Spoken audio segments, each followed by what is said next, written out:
دوستو، راولپنڈی کی مشہور و معروف روحانی شخصیت اور پیر حق خطیب اور شف سرکار کو تو آپ بہتر طور پر جانتے ہوں گے۔ آپ کو آگاہ کرتے چلیں کہ انہیں تقریباً 8 کروڑ روپے کا چونا لگانے والے مریدین بڑی رقم لے کر فرار ہو گئے۔ اس سنسنی خیز واقعے کی متعلقہ پیر صاحب نے پولیس کو رپورٹ تک نہ درج کروائی کہ کہیں ان کے لاکھوں مریدین کا دل ان سے کھٹا نہ ہو جائے۔ قابل اعتماد ذرائع کے مطابق آپ کو بتاتے چلیں کہ سجادہ نشین دربار عالیہ کے آستانہ شریف پر ایک ٹھگ مرید کی شکل میں چند ماہ قبل ان کے بزنس مین کے روپ میں جلوہ افروز ہوا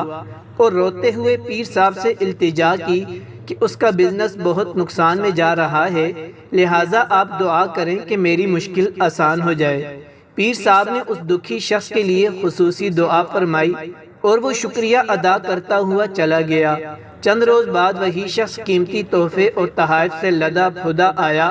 اور بولا کہ پیر صاحب کی دعا سے میرا بزنس نفع میں جا رہا ہے، اس لیے میں چاہتا ہوں کہ یہ حقیر سا نذرانہ قبول فرما لیں۔ پیر صاحب نے اس ٹھگ مرید سے بھاری نذرانہ قبول کر لیا۔ کچھ دن گزرے ہی نہ تھے کہ وہی شخص اچانک دوبارہ نمودار ہوا اور پیر صاحب سے دعا کی التجا کی کہ اس کا دوبارہ بزنس چمک اٹھے اور اس بزنس میں منافع ہو۔ پیر صاحب نے پھر دعا فرمائی اور وہ شخص چلا گیا۔ چند روز بعد وہی شخص ایک قیمتی گاڑی بطور تحفہ لے کر پیر صاحب کی خدمت میں حاضر ہوا اور بولا یہ سب آپ کی دعا کا ایک نتیجہ ہے کہ میرا بزنس دن دگنی رات چگنی ترقی کر رہا ہے اور نفع بھی خوب مل رہا ہے، تو سوچا آپ کی خدمت میں یہ حقیر سا تحفہ پیش کروں،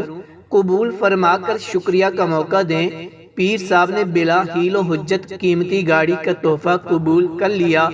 اور بنارسی ٹھگ خوشی خوشی روانہ ہو گیا۔ وہی شخص کچھ دنوں بعد پھر پیر صاحب کے آستانہ پر حاضر ہوا اور نہایت ملتجیانہ لہجے میں بولا، پیر صاحب دعا کی درخواست ہے کہ اللہ میرے بزنس کو اور چمکائے۔ پیر صاحب نے نہایت خشوع اور خضوع سے دعا فرمائی اور وہ شخص اپنے نامعلوم ٹھکانے کی جانب روانہ ہو گیا۔ چند روز ہی گزرے تھے کہ وہ بہروپیہ پیر صاحب کے آستانہ پر 4 عدد برینڈ نیو چمچماتی گاڑیوں کے ساتھ حاضر ہوا اور ادب و احترام سے یہ حقیر سا نذرانہ پیر صاحب کی خدمت میں یہ کہہ کر پیش کر دیا کہ یہ سب آپ کی دعاؤں کا نتیجہ ہے کہ بات اب تک بنی ہوئی ہے اور میرا بزنس خوب چمک گیا ہے۔ پیر صاحب نے اس بار حیران ہو کر سوچا کہ ایسا کون سا بزنس ہے جس میں اتنا شاندار ہو رہا ہے، اور اس کے ساتھ ہی ان کے دل میں اس شاندار بزنس میں شراکت داری کی خواہش جاگی جس کا انہوں نے اس بنارسی ٹھگ سے برملا اظہار کیا، جسے دوسری جانب سے فوری طور پر قبول کر لیا گیا۔ آپ کو بتاتے چلیں کہ پیر صاحب نے اس شخص کو تقریباً 8 کروڑ روپے بزنس میں لگانے کے لیے دیے اور وہ شخص چلا گیا، اور ایسا گیا کہ آج تک اس کا کوئی سرا کھرا نہ ملا۔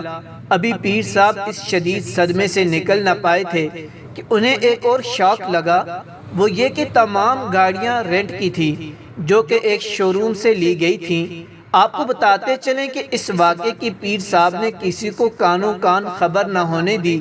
اور صبر کے گھونٹ پی کر رہ گئے۔ آپ کو بتاتے چلیں کہ پیر صاحب نے اس کا واویلا اس لیے نہیں کیا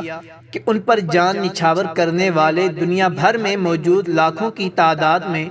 مریدین کیا سوچیں گے کہ وہ پیر صاحب کی خدمت میں جو نذرانہ عقیدت پیش کرتے ہیں وہ کیسے اتنی آسانی سے کوئی فراڈیہ ہڑپ کر سکتا ہے۔ پولیس کے ایک اعلیٰ افسر نے نام نہ ظاہر کرنے کی شرط پر واقعہ کی تصدیق کرتے ہوئے کہا کہ ابھی تک پولیس کو پیر صاحب کی جانب سے اس ٹھگ کے خلاف کسی قسم کی قانونی کارروائی کے لیے کوئی تحریری درخواست موصول نہیں ہوئی ہے۔ پولیس کے اعلیٰ افسر کا کہنا تھا کہ انہیں نہیں لگتا کہ پیر صاحب اسی بنارسی ٹھگ کے خلاف کوئی قانونی چارہ جوئی کرنے کا ارادہ رکھتے ہیں۔ آخر میں دوستو آپ کو آگاہ کرتے چلیں کہ جس طرح شف سرکار کو چونا لگا، اسی طرح ہماری ایک اور مشہور شخصیت مفتی طارق مسعود صاحب کے بھی ایک مرید نے انہیں اسی طرح کا چونا لگایا اور آج تک وہ پھر ان کے سامنے نہیں آیا۔ اس لیے آپ ہی ایسے ٹھگبازوں سے ہوشیار رہیں اور اپنے کام سے کام رکھیں۔